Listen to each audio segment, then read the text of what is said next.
Let me begin by making sure we do one more proper acknowledgement for the person who quarterbacked this conference from conception through implementation, the extraordinary Brian Schreiber.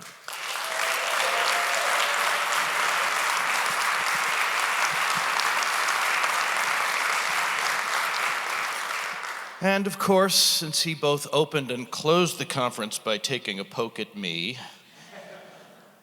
what was supposed to be a capstone of the conference will be a recap of the conference for everybody's enjoyment. I arrived late on Saturday and began my schedule here with a dinner meeting.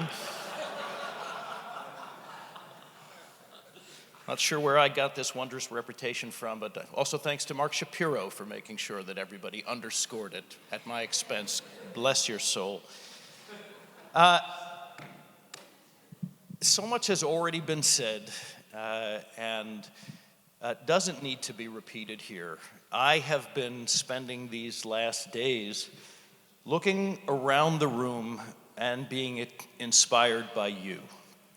We talk about leadership sometimes being a lonely gig. So much expectation and responsibility and accountability. And as I've spoken about with several of our colleagues here, so much of the time we hold ourselves to a standard that is very difficult to maintain. That's the loneliness part. And then you walk into a room like this one, and you spend several days in the company of 164 fellow travelers on the leadership highway, and you realize that as lonely as it seems, we're far from alone, far from unsupported, far from misunderstood, far from out on our own, but rather we are traveling in the company of a community of extraordinary people. I came here and drew my inspiration from you. And as a result of the fact that we all took some insight and inspiration from one another, we now have the opportunity to aspire to something greater than we have thus far been. So that when we gather together again next year, we'll reflect on the fact that we raised our game once more because that was what was required of us. I wanted to talk about any number of the speakers that we heard from, the stories that they told, any one of them maybe providing us with the inspiration that would give us that extra jolt of energy the next time we felt we could use a little bit of a bump. We think we operate in challenging circumstances from one day to the next, in crises, in bomb threats, in pandemics, in natural disasters. And then we hear the story of Oksana, and it reminds us that we are privileged to work in the company of people who have taken on any challenge, any obstacle, and have said, I lead because I'm needed to lead. What a privilege to be in a field in which we have the chance to draw inspiration from one another.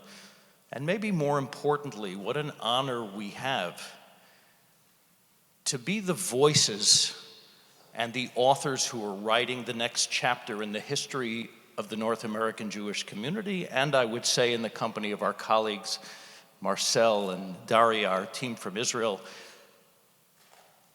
in a position to write the next chapter in the history of the Jewish people. And where I'd like to leave you is back with one more thought that we heard from my very old friend and my extraordinary teacher, Gil Troy. We gave you a few heavy gifts to schlep back with you when you go home, on the plane, on the train, in the car.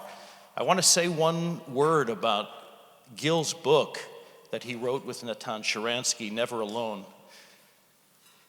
I hope everybody knows the story of Natan Sharansky. Many of us grew up with the story of Natan Sharansky. This memoir of his life and the title of this book was drawn from the moment that was probably the loneliest of his entire existence, deep in the gulag of the Soviet prison system, living in isolation and total deprivation, and feeling that because of the knowledge he had about the work of people like us a generation ago, laboring week after week, month after month, year after year, in every corner of the Jewish world to secure his release, that he was never alone. That's our story. We are never alone. We are responsible to make sure that everybody in our community has the same sense of blessedness that comes from being part of something greater than ourselves. This book is a treasure when you have a chance to crack the cover.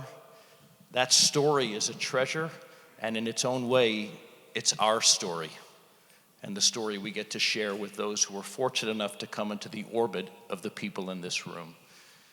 This conference was about leadership. This conference was about you. This conference was about figuring out what we need to do to be there for one another, to assure that we're going to raise all boats together. And I will finish today, as I did my remarks on the opening night of this conference, to say thank you for being the ones that stepped into the breach to lead. May you and may we together go from strength to strength.